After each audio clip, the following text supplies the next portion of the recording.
Information is a word that's kicked about quite a bit. So we're going to try to talk about it tonight. And before I get into that kind of thing, what does information mean to some of you? We'll talk about new definitions and things of that sort. Anybody want to volunteer what they feel is a fairly adequate description of the word information?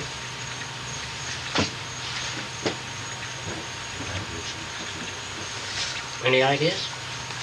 Say it any way you want to. Let's make sure we're talking about That something. which leads to a solution or something. I don't know. You gotta give it the circle. Do whatever you want to do with it. That which leads you to solve something. I don't know. Like a blueprint would be information, the kind.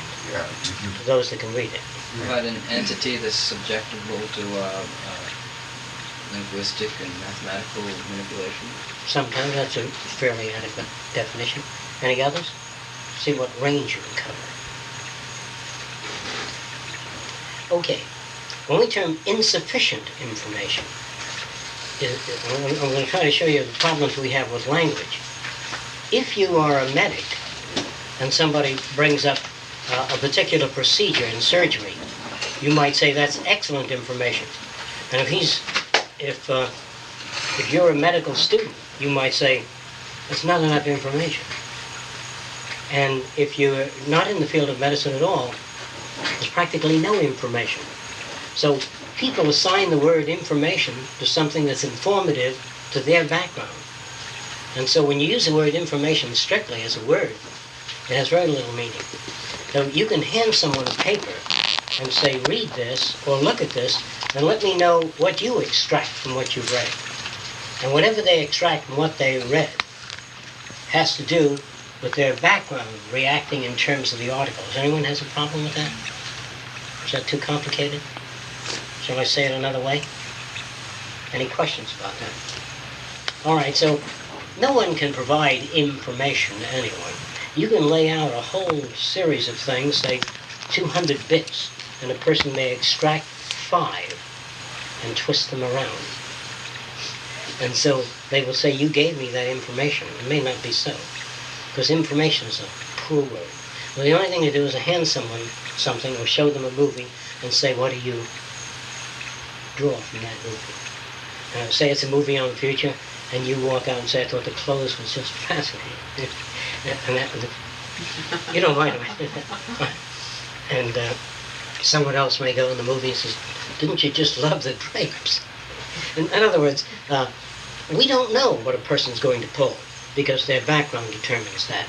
So here we talk a little bit about different kinds of information. On this preliminary drawing here, you try to tell me what it is in this case. Toilet bowl? An ear.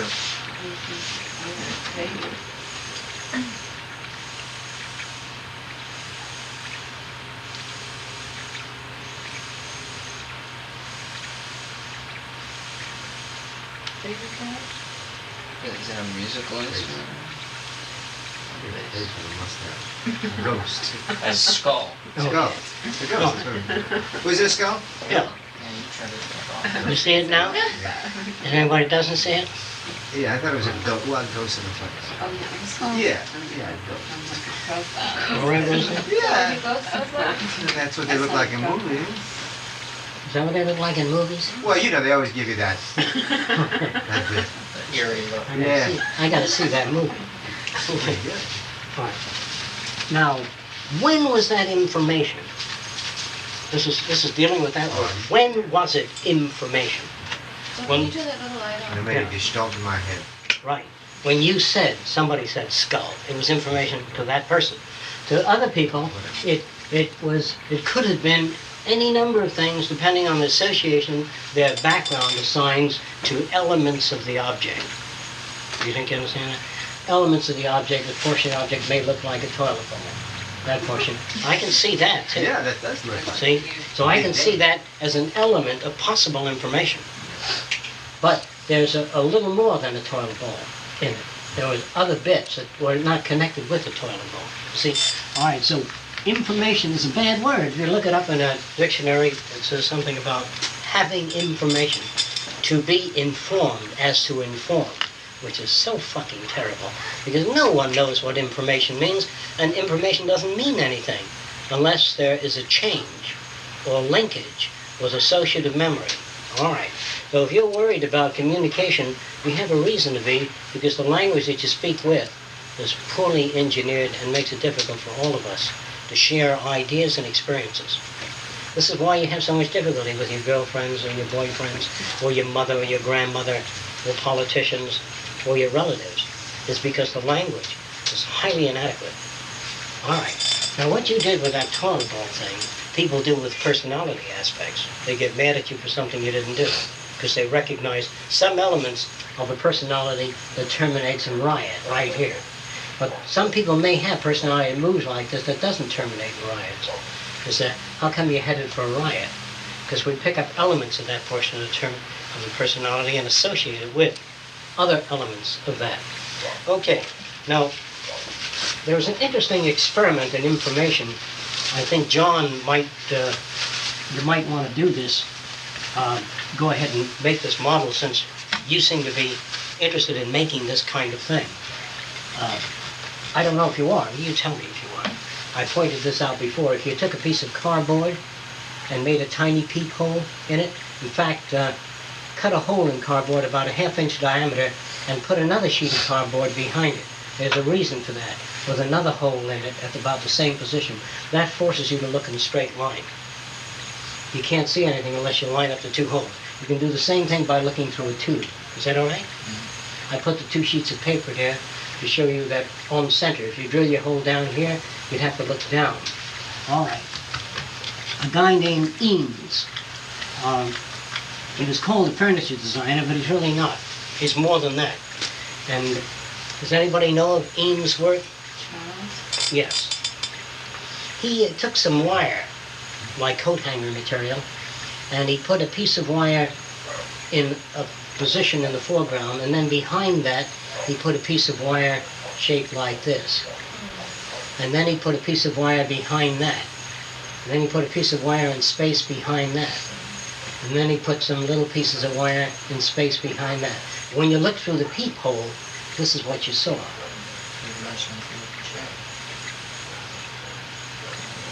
See, in other words, these legs were in the foreground. All these elements were scrambled.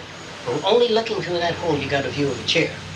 I mentioned to some of you that at one time, I think, if you were able to do this, take a bunch of books and objects and stack them so that it produces, because you have to be somewhat of a, you have to have a picture, a reference.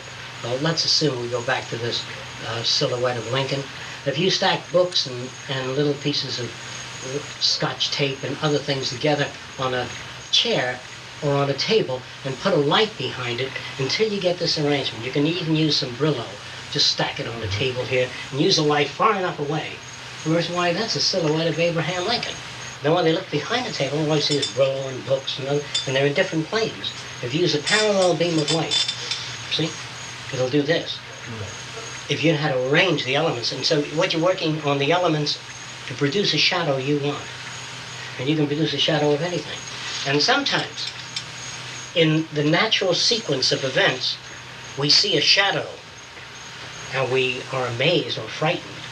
And sometimes a shadow is produced. In the early days, they used to have a thing called a coat hanger, in which a person put their hat on the top and there were coats and all kinds of things on it. And sometimes the street light, would cast that onto the wall of another room and people would be terrified. And it's very hard to check out all events. These little bits are partial bits of what they call information. And it's very hard for us to say, it looks like the shadow of a person, I wonder if it is. All right, it is possible then, perhaps, to be able to decode something like this as a pictorial simplification of what? Yeah, a pictorial simplification of the pyramids. We can almost get away with this.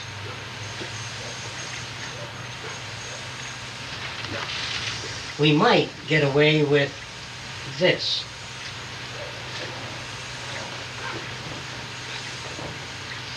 And it is possible that, like I tried to indicate in the past, when somebody drew a male, they drew the male like this. They drew the legs, and they drew this extension coming down.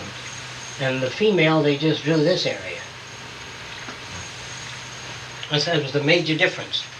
And male, woman.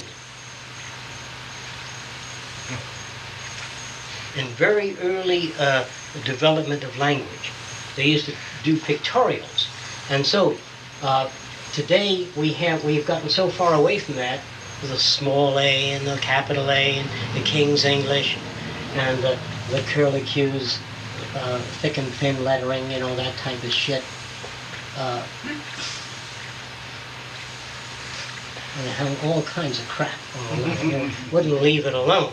And they kept it, and then of course you think I'm kidding, they actually, some people went to work piddling with the inside of that shit too. You know that? On marriage certificates, way back in the early days, like a dollar bill. You got more shit on there than you can flush in any toilet bowl. I mean, when it comes to gingerbread patterns, money, marriage certificates, contract certificates, would you call it surplus information? What would you call it? What would you call decoration? Clutter. All right? Aesthetic information. What? Aesthetic insignificant information. Insignificant information. We're supposed to make it more impressive, though. No, It's supposed to impress the And recipient. how can it be impressive? Just by its excess. They figure if they've got time to be this excessive, it must be something. Why don't they send you a certificate of debt with excess on it? They probably do. I don't know. If you owe $10,000, why don't they send you a beautiful gold inlay type thing saying you owe $10,000? It just says pay or you'll be picked up at 4 o'clock. Very plain. See, it's only in a warranty or guarantee that you have a silver ribbon hanging on the shirt. All kinds of, yeah, you don't laugh at that stuff yet, but someday people will. At diplomas and all that kind of shit, which they hand. It's a piece of paper printed to look like it has great significance. But it's a picture also. You often hang those things up, and it has to look nice in your house. Visual The diploma. noise. It's visual. Visual noise. You call it. Visual. No, it's probably derivative from another time when people Yeah, had right. papyrus. Is it necessary? Oh, no. I don't Right, see. So you get into information. Now we'll talk about simulation of information. At certain times, people try to impress other people. And they used to get a whole batch of United Cigar Store coupons. That doesn't mean anything to most of you, does it? No. United Cigar Store coupons. And the United States Navy used to go to China many years ago with a lot of United Cigar Store coupons. And they go in the Chinese stores and they buy lamps and things, and he'd stash it away. And he said, you know, it didn't take the Chinese too long, you know, maybe 6 months. Which, and in the meantime, they came away with a lot of goods. So what they did is simulated information. It's called deception.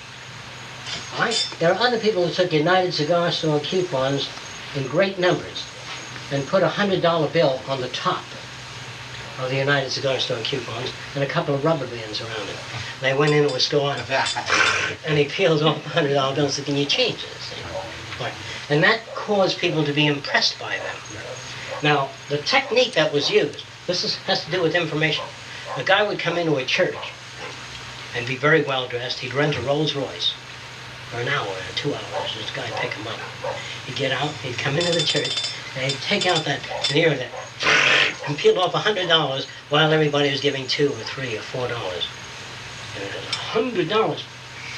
He said, then he'd walk out and say, who is he? What does he do? Then he would come in back to the church during a social on a land promotion scheme. And thousands of people would want to buy into this wonderful, God-fearing, good-giving man. Okay? And so what he did is simulate the greedy fucking values of the people that attend the church. He simulated their values. So they got sucked in. Okay? But if they were churchmen, they'd say, oh no, I don't want to make that much profit on my fellow man. Anyway, it didn't work that way. So here you have people to continuously simulate information. Can you name other examples of information simulation? Newspapers. All right. Commercial. What? Well, Commercial. public relations in general. I mean, if you Rubber tits. rubber tits. Yeah. rubber ass, Oh, don't take that away if you... artificial It's a hair, real thing now, huh? artificial hair, Rubber dolls, life size, whatever. female, male. Yeah, all right. Now, what is information? How can you deal with that kind of word? So, if you sit down and try to figure out an approach to our life's problems, you're going to have to do what Fuller does to some extent. Whenever he runs into a linguistic jam, he invents his own language. And he says, all right, here's a new word. This is what it means. And from here on out, it's much easier than, so what do you mean by information? You can get stuck wrestling with people because they have different associations as genuine as yours. When you start talking about new ideas, they look at the dictionary and they'll argue because here's exactly what it means. See? And so it's better to invent a new word and then you don't go through all that shit. And when you say, where the hell did that word come from? Don't say it came from you. Say it came from a professor of language at Oxford. Then you repeat it. But if you say it came from you, who are you? Euripides Sneed? A new word? Not worth a shit. All right, so if you invent words, go on and invent a more appropriate word. No one has the right to say this is the only word that you use. Now we think, when we write books, we always look in a dictionary or a thesaurus to find an appropriate word. Make your own words, because you'll find, you get up in your school and say, it's not adequate. Teacher, what do you mean it's not adequate? Everybody's been using it for thousands of years. They've been beheading people for thousands of years. They've been burning people for thousands of years. It doesn't make it right. It doesn't make it useful. Therefore, I suggest that you, when you use a new word, in the beginning of your book or the end of your book, you have an explanation of the new word. Do you ever see things like that? Fuller uses it, and technical journals use it when they write for the layman. They have a built-in dictionary at the back of the word, glossary of terms. All right? Now, a lot of you people here are afraid to do that. Or you're afraid that you don't have command of the English language. Command of the English language is nothing but trouble. If you had good command of the English language, it means you're stubbornly non-utilitarian. Good command of the English language forces you to a discipline that's inadequate. Therefore, you've got to change the language. And we suffer sometimes when we sit back and try to solve a problem. A lot of us, at least most of us here, think in terms of words. We sit back and we think, well, can I use you? Colette? We think in terms of my grandmother. She's a fucking grandmother, bothers my ass. We think in terms of words. And the words that we think about are the old words. So that's why it's hard for us to work out a problem. Now, you don't have any problem. No one has any psychological problems when you show a movie and it shows the floor getting hotter while a person's lying on it. It shows the temperature going up and the audience yells, get up and get off. Get up and get off. Notice how appropriate everyone is? Well, the Indians is, but they're very appropriate. And you see a tremendous alligator coming out of a swamp, and there's a little baby playing, and the mother is sewing something looking the other direction. The audience says, turn your head, you fool. See? They're very appropriate. Look, save your child. When the alligator comes out of the water. So people have kind of appropriateness. Language has put in so much elaboration, sometimes in between the act of behavior, that can you think of the elaboration of language, whereas a certain particular aspect of behavior is desirable? Think of elaboration, even in technology or medicine, that isn't necessary. Yeah. Suppose I walked into your house and you said, how do you do? I said, how do you do what? How do you do? How do you do? Think about the words. What the hell? How do you do? He's going a way. A way. What about B way? What does a way mean? I haven't heard from you in a long time. Do you hear from a person that writes a letter? Hear means what?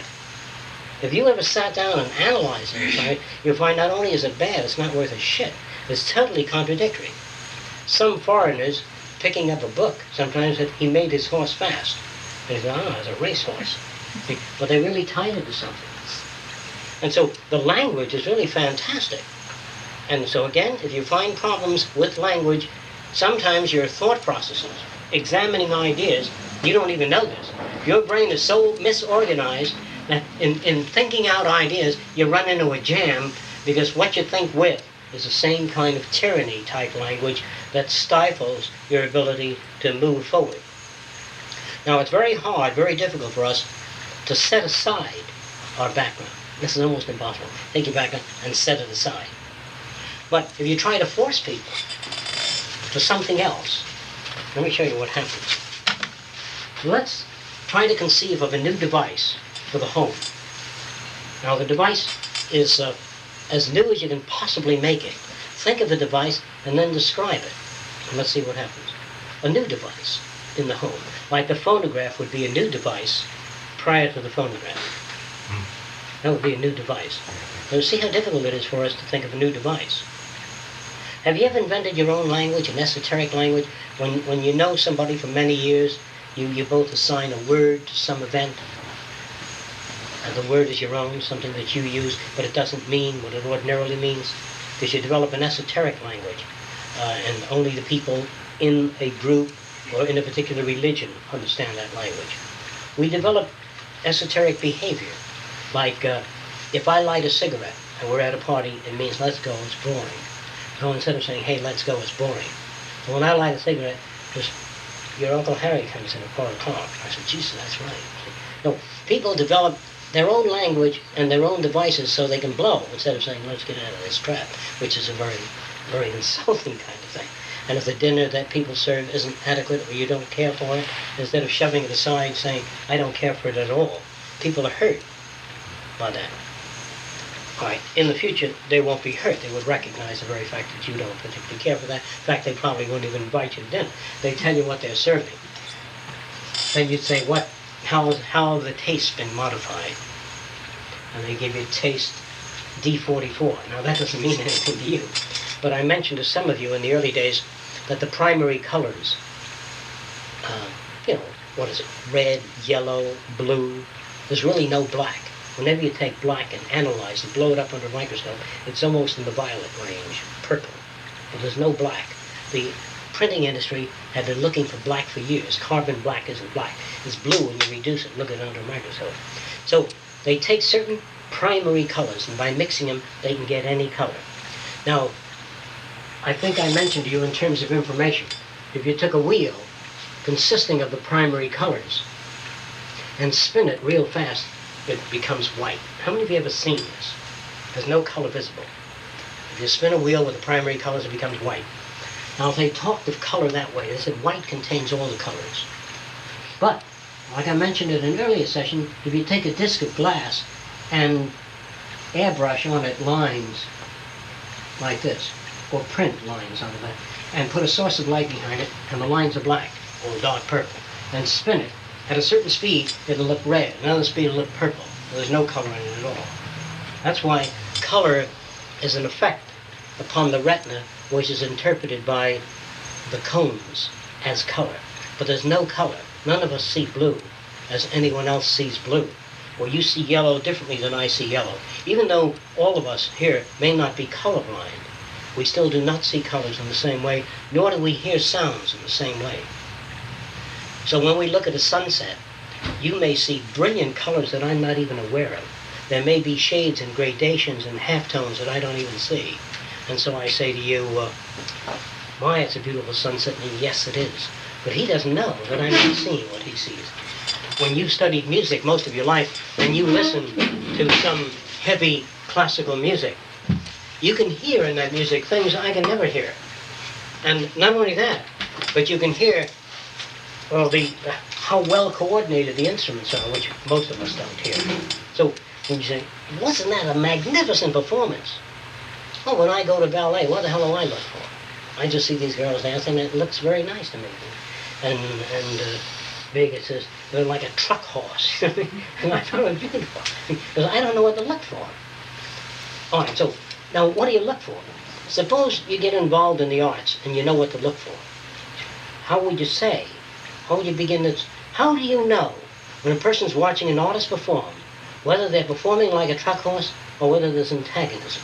How would you know it? Now, this is the problem. To attempt to decipher a method of communication that has no prejudice in it. This is the problem. So if I look at a painting and I say, I don't like its work at all, I don't think most of you that know me would let me get away with that. They said, what do you mean by you don't like his work at all? Well, I said, well, it's poorly executed, such as. See, you have to do that. Now, in the arts, we don't pick up that degree of precision in language. So, whenever you deal with man, you deal with the background, the variations in problem, variations in interpretation. So, you're bound to have problems with man. Man cannot, under any circumstances, be appropriate. And that goes for me, too. I just want to make sure you understand that. And so I'm going to go on to try to prove something to you today. Try to prove it. I'm going to try to prove that man is inappropriate. So we go back in the early times. In earlier times, people used to trade. And value was an arbitrary term. If water were valuable, a man would give you 3 bales of hay for 1 quart of water. And if he lived further on the desert, and he could manage to collect gold, he would give you 15 pounds of gold for a gallon jug of water. So people traded. But when there was lots of water, then the trade went off again. So here you have variations in the system. You go, one part of the world, salt has great value. Another part, it has little value. A kind word has no value in a humanistic society. It only has value in a tyranny. So when you say, my, the people are kind in this society, you say, well, should they be otherwise? You know, I couldn't understand it being any other way. How come the person wouldn't be? All right, here's where we run into the problem then. In times past, there was an artist, Norman Rockwell. Does that ring a bell for anybody? He did a cover of a magazine once in which he tried to depict an early occurrence in America. A person would take a grocer or a butcher would take a chicken out of the case and he'd say it's 5 pounds. Yeah. And he'd give it to the person who's going to buy it. They say, 5 pounds? Somehow, the muscles become tense in a person feeling a chicken that's about to pay for it. A little tenser. And a person who wants to make money on chickens has a kind of a relax on. The chicken seems to weigh his arm down. Psychologically, it just seems that the chicken weighs more. And the person buying it, if they have less money, they become more tense. 5 pounds, more like 2.5. So people used to argue for years. And a guy came along and said, just a minute, you good citizens. They try to bring an impartial guy in. And if the impartial guy is a weightlifter, and he picked up the chicken, he says, it seems to weigh 3 pounds. And if a young lady came in that was anemic, she said it weighed 7 pounds. So it was very hard for men to make agreements in any area at all along those lines, the barter and trade system. So they finally developed a scale. I want you to know how it came into being. They made a gadget with a needle on it, and it said 1, 2, 3, 4, 5, 6, 7, 8, 9, 10. And they hung the chicken on the bottom of a hook, and it moved over to a given point. Now the butcher didn't like that, because he noticed after he bought the scale, he didn't make as much as he did before he had the scale. So he put a small sash weight in the chicken. He cut the chicken open, put a sash weight. You know what that is? Like a hunk of lead. He put it inside the chicken, and he put it on the scale and grinned. And then the woman says, okay, I'll take it. When he took the chicken off, he took the sash weight and put it back in the drawer. Now, Norman Rockwell had a drawing of a woman reading the meter of the scale, and the guy with his finger on top of the chicken, and the woman with her finger under the scale. Now, there's a message in that. The message is that instruments can be tampered with, weed out instruments. And the whole idea then, every human being doesn't want to take a decision from another person because it will and definitely always must have elements of prejudice in it. I want you to get out of the idea that you can ever sit and counsel with humans. This always includes me, just in case you didn't know that. So we need a system of instrumentation for social design. A system of instrumentation that will give a decision that has no investment. The simple scale, the bathroom scale that people buy, do I look like I've lost weight? Well, yes you do, no you don't. You get on the scale. The engineers in the early days used to argue. They used to figure things out mathematically as to what this plane can stand in wing loading. And so they used to do this. They had a bunch of immigrants working at the airplane factory, and they used to load the airplanes, the wings, with sand, bags of sand. Because the engineers said it'll hold 50 bags of sand. and they'd pile 50 bags of sand on it. And then they'd keep piling them up until the wing broke off, clunk, and then they knew that it was designed to hold a given load. Even though the figures said thus and so, they used the sandbags. Of course, the airplane was all loused up with sand. And years later, they turned the airplane upside down, something like that. And they put a fluid bag here, and they kept running fluid in it, so the weight would be distributed evenly over the whole wing. Then they designed another system, in which, this is a little more difficult to follow, they had a bunch of gadgets connected to the wing that looked like little seesaws, and this would pull, and there'd be a hook on here, then there'd be another little seesaw here with hooks on the wing, and then a double seesaw here connected to those hooks, and it would pull and exert an even force all along here, because there were thousands of little, something like a mobile. You know what a mobile is? So when you pull on this, if you pulled with 100 pounds, there'd be 25 pounds on each strut, automatically and evenly. So doing this did away with the sandbags, and they had a pull scale load here, so they knew exactly what the loading was, and they had to carry sandbags around. Man needs instruments. He has to know. All right, so in the tire industry, there were questions as to whether to herringbone the tread of tires or whether to zigzag it for better traction. And so men used to argue about theories of traction, whether zigzag or nodules or projections or cups. The old vacuum cup, you remember that? So they put even vacuum cups on automobile tires in the early days, scooped in so it'll hold the road and not slip on a rainy day. And the vacuum cup was great, but the air got compressed in there, and it caused the tire to slide almost like a ground effects machine. It didn't work. Then they began to try to figure out how they can determine what the best undersurface is of a tire. And they began to press them down on glass. And they photographed dyes of different colors, how it was squeezed out, what percentage of it was squeezed out, and how dry it was where the tire made contact with the glass. They began to make instruments.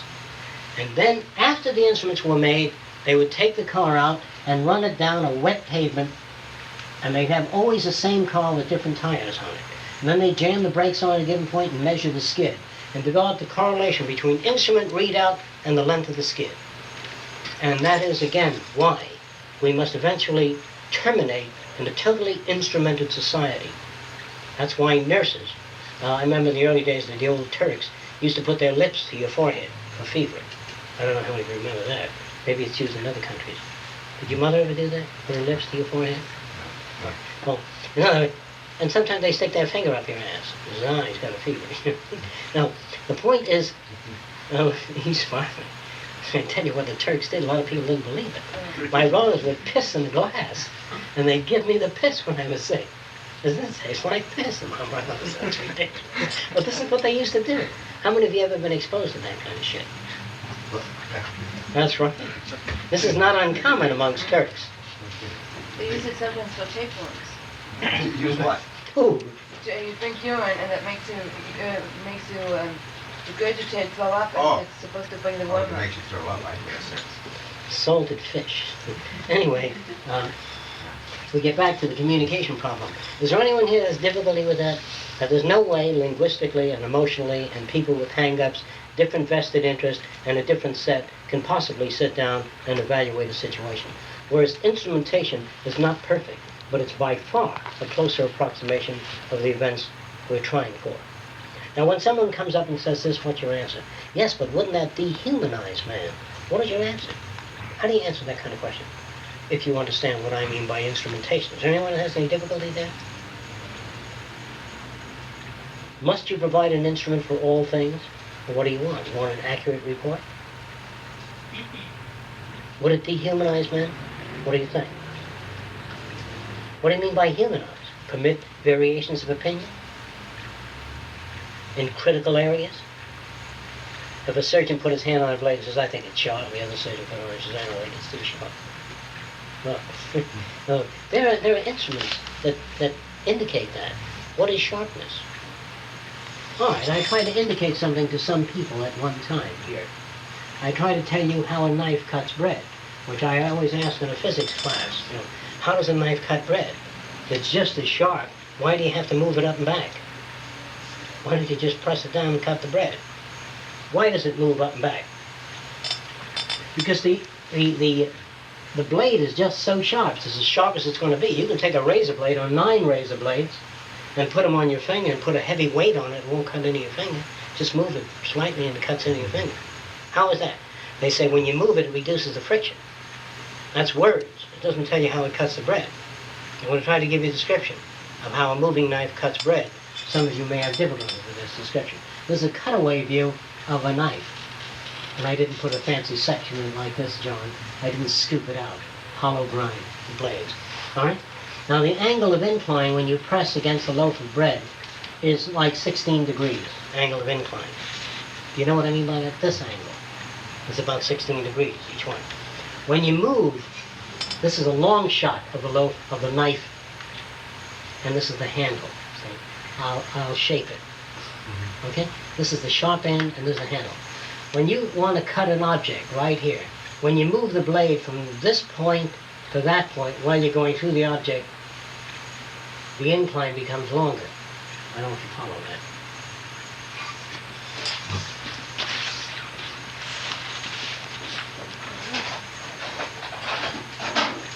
Okay, see this hollow ground area? When you press directly down on a loaf of bread, the incline is 15 degrees. But when you move it, it's a long, slow incline. Sharp. When you go from here all the way to a long, sharp edge, do you see that? You, Rich? I don't know. No. Right. If you put a dot at the leading edge of the blade and run it up at this angle, it's a longer and sharper leading edge. When you run a knife into the wind this way, it's sharper than it is this way. Do you see that? Do you have difficulty with that? If you ran... You're saying the knife is not really horizontal, totally. It wedges its way. It wedges in an angle, you know. And you get a longer, slower point. Do you see that? If you cut a knife this way with a machine and looked at it, it'd have a long, sharp end rather than an abrupt, sharp end. Is there anyone has difficulty with that? Yeah, I don't see it. All right. If you cut this knife in half, that way, it will look like this. Yes. If you cut it at an angle, that way, with a machine, and looked at the sharp end, it would look like this. If you cut right across here, you get a longer, sharp. You see that? Yeah. So you're cutting, you have a steeper, you have a sharper incline. In other words, if you travel through water with a knife this way, just lean it in the water, you go so fast, so much resistance. But if you put an angle to it, the water goes slower. In other words, it's a slower rise to the thickness of the knife going this way.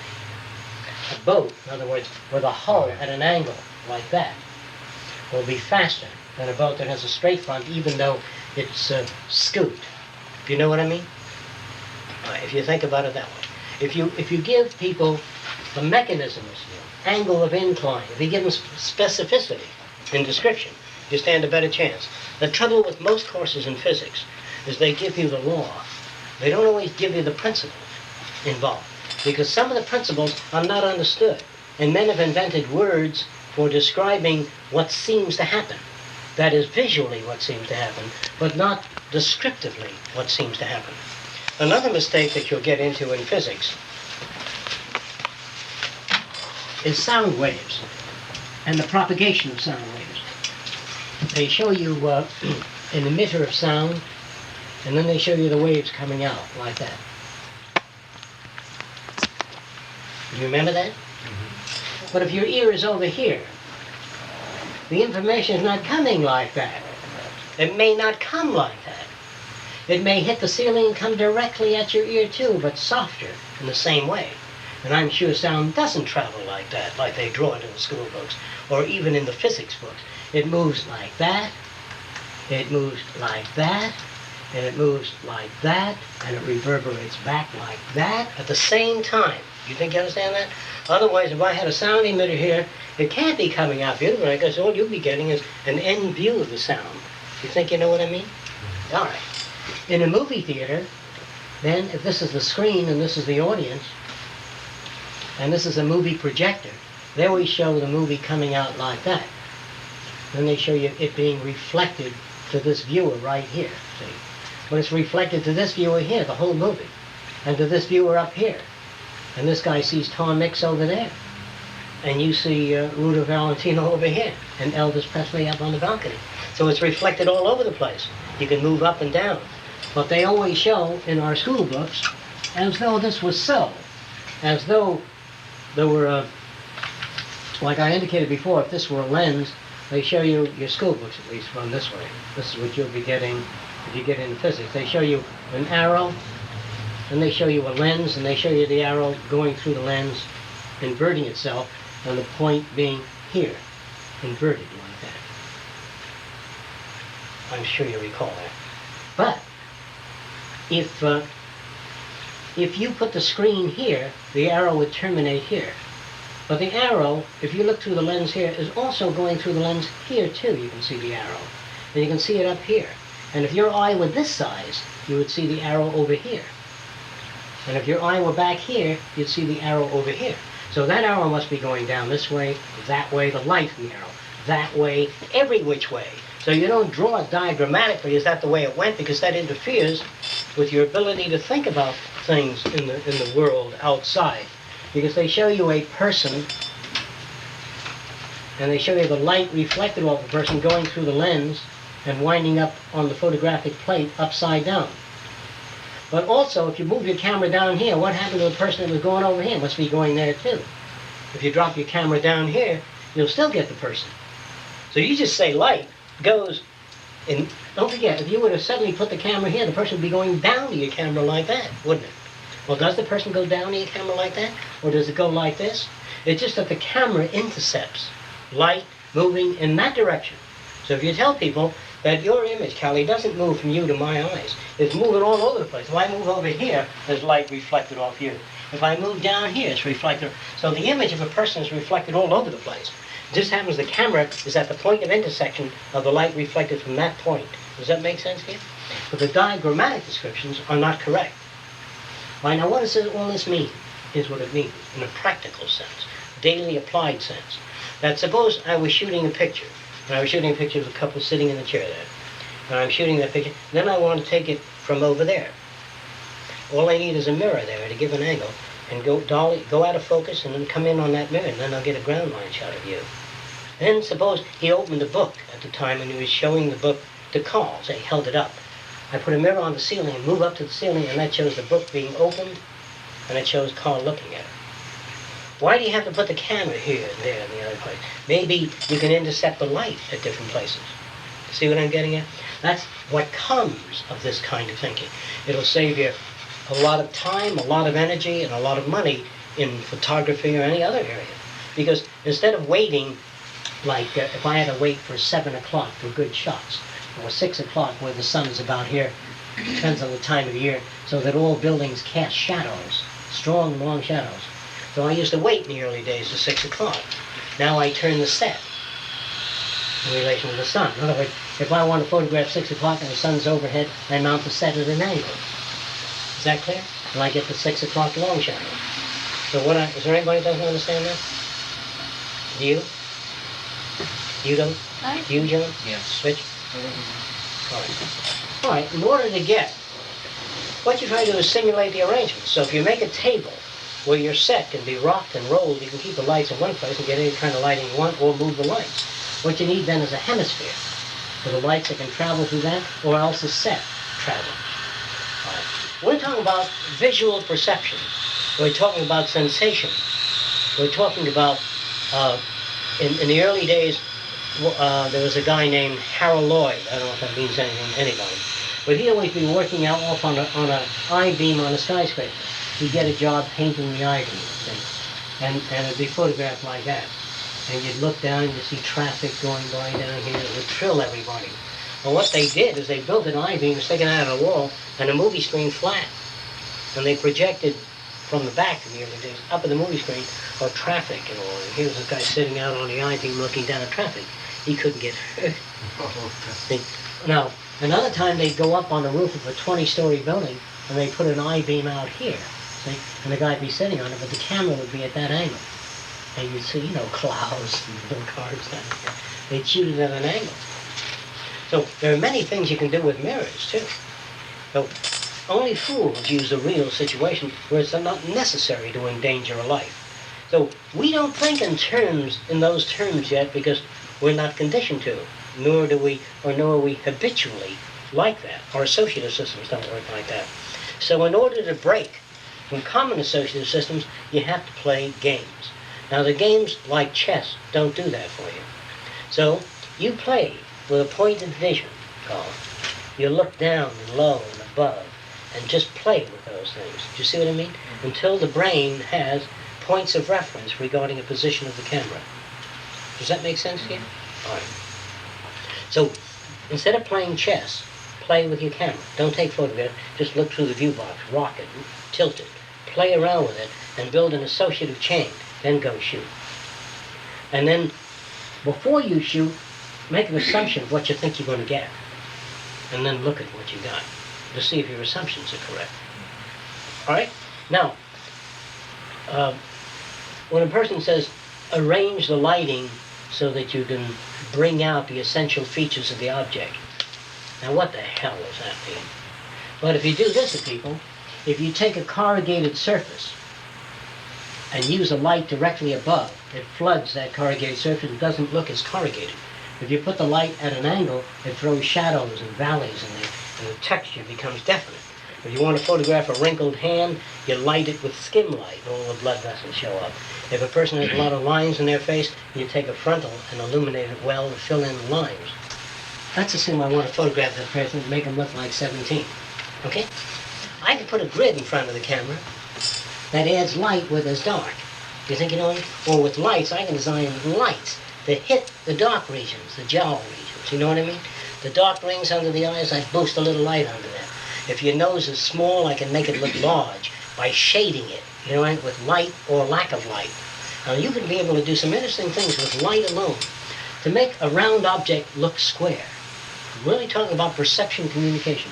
This is a round tube, Carl. A round tube photographs something like this. Where it's light, it's dark on the inside. And where it's dark, it's light. That's how a round tube photographs. But if I arrange lights with shadows, so I throw a lot of shadows on that tube so it looks like this. It'll look like it's either indented or corrugated tubing if I can arrange the lighting. If you don't know what that means, in front of the projector, I put a piece of plastic with a tint in it, and then it's very clear there in front of the projector. So that throws a line on the tube. So this area is black, whereas this would be very shiny here. I got a dimming effect on the filter. So it's equally white all along, and this end's round. That's going to confuse a hell of a lot of people. You see what I'm getting at? A tube would be gradual, but by using filters, I can make it look square. Where a man has a nose sticking out, I can make it look like it's sticking in. Where the nose projects forward, make it look like a hole by shading, counter shading. I'm trying to say then that information, which taking it all the way, which I did in another session, tried to make the point clear. I said that this particular thing that I draw occasionally is nothing but a black square. And this is the letter 1 added to it. And this may be an L now, reversed, see? And this may be a black square here, which is no information. And this, now I'm going to thicken the bottom line. Then I'm going to add just a black line here, and skip a space and add a smaller black line there. And then just add a black line there, go up like an angular L. And with these little bits, since it's really not a human being, it is interpreted as such. It is interpreted as such by putting in these little bits like this.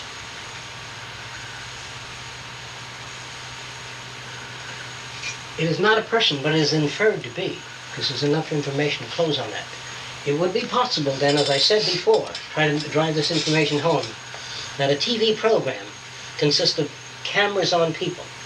But if a TV program had the camera information fed to it from a computer, and all the screen did was spray black and white on the screen, sprayed it, you can create people. You can create characters, old characters, young characters, babies, da, ga. You create black and white. I'm not talking about a film. Just spraying black and white from a computer of a man walking. And then you dial the age, 73. Arthritis, 17 years. And you go on. Hemorrhoids, or whatever the hell you want. And the guy walks as though he had a pain in the ass, and if he has cancer of the larynx, he speaks a certain way. You can simulate vocal, pictorials, rotational, squares, cubes, without any square or cube. We always assume that you must have in the memory bank the object. All right, now see if you can follow this. The human being is not capable, due to the nature of the rig, of holding information. What happens when you project an object on a screen like this and erase it on a TV screen? Ping, ping. The human being can pick up subliminal cues and pick that up, but it goes off the retina very quickly. Once you erase it on the screen, in other words, if you throw information on, off, you will still pick up enough to know it was a letter J or an F. There's a certain rate you can do that with, and a certain rate that some people can't pick it up. All right. Now, if you flash this on the screen, fast, and then in the next tenth of a second, flash this on the screen, and then off, and then flash this on the screen, and then off, and then this on the screen. The retina doesn't let go, and it'll hold all of that information on that screen, even though you're going boom, boom, boom, boom. Just a lot of bits there. And that comes from the bit where you have 3 lamps. And this goes on, off, on. And it looks like it's moving across the plane. Do you ever see that? And we honestly believe that we've seen that ball move through all of this space. Although we know the lights have to be at a certain interval. Tick, tick, tick, tick, tick. It looks like it's smoothly moving across the plane, yet it has never moved through these areas. The brain fills in. All right. It might be possible to spray on a TV tube a mouth that is pleasant, whatever that means to you, by background. Then eyes that are pleasant, on and off, nose, nostrils, skin, hair, on and off, only one bit at a time. And the retina doesn't let go due to persistence of vision. It holds for a small portion of a second. And if you can dump in all that information very quickly, a person will see something on that screen that isn't there. But if you had super fast camera, when click at high speed, you will see only a portion of an eye. Maybe you'd see just this on the screen. And then if you could photograph the next second, you'd see that. And this would disappear. Then if you could photograph the next second, you would see other bits. I'm trying to say then, the language of the future may be comprised of selected essential bits. Here's what that means. When a person says, this is a solid picture of the letter T, that's a solid T.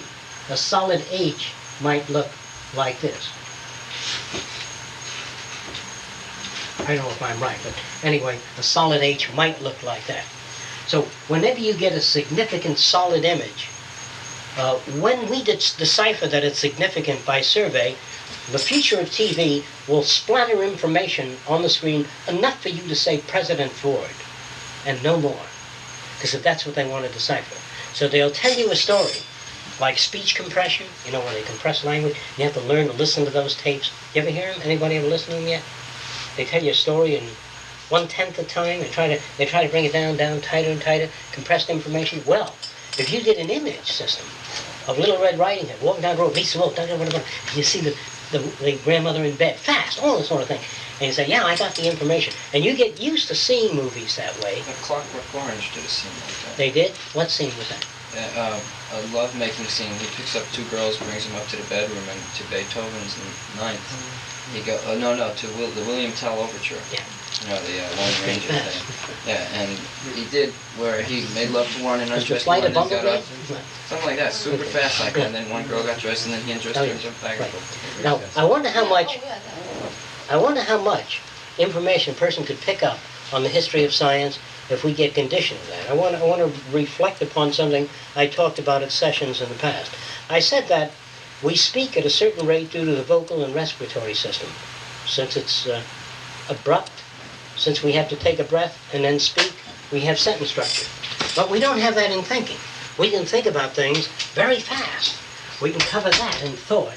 And when we read, we have to slow up because the physical equipment can't move as fast as we can think. So we In other words, when you're speaking to somebody, very few people are surprised at this phenomena. You would imagine if you had to talk to somebody, you'd have to look for a word and say, I will do. But you don't find yourself doing that. You speak and you talk about things and you're never looking for anything because you're riding a chain in the brain automatically. You have to think before you speak. If you did that, you wouldn't be able to speak. If you had to think of every word, I always tell people, don't think, because you'll louse it up.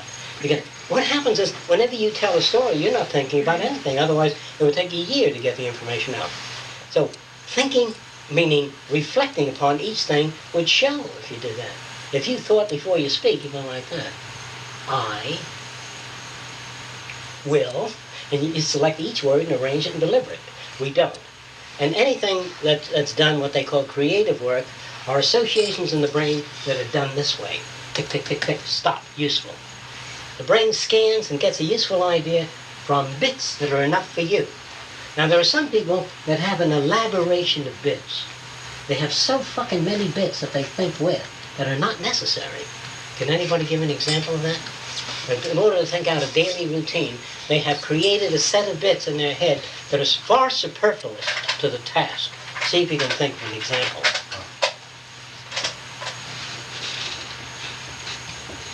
You mean selecting the wardrobe you're going to put on, bits like that? Yeah. What perfume you're going to wear? Should I use this color or that color? And when you consider all of those bits, if a bird had to do that and never get off the ground. Yeah, that's good. Because the bird is running, so I'm doing 20 miles an hour, I gotta flap the wings now, but don't walk the goddamn thing. You're beating the right wing too fast. So the bird works on biofeedback. That is, it gets feedback of air pressure under the wings. It feels the weight of its legs when it's running, and if it still feels this is heavy, it beats its wings harder. Then it feels less weight on its legs. When it feels no weight on its legs, it retracts the legs. See what I mean? So it works on that kind of feedback principle.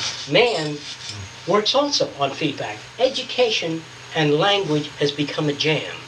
The thinking process of man is extremely fast, and the writing process of man is extremely slow. When you write, you are doing some tremendous damage to the brain, and this is the damage that's occurring. Whenever you write a sentence out like this, you can think the sentence. Euripides Sneed met Paul. See, however you, like that. But to write it, you got to slow up, coordinate the muscles and the finger movements and all that sort of thing. So you develop a habit of neuronal association which has a very complex linkage. And that's why writing and thinking are not related. I don't know if you see what I mean there. Will anybody try to elaborate why in the brain writing and thinking cannot be related? And if you start writing early in life, it slows up your thinking process.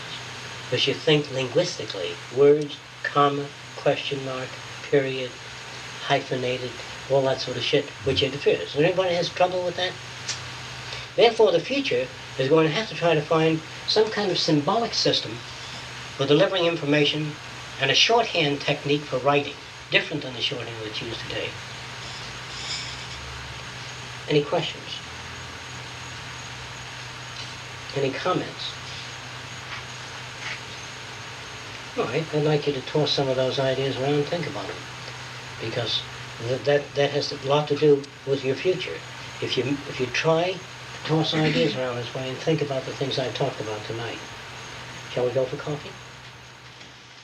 Manolis?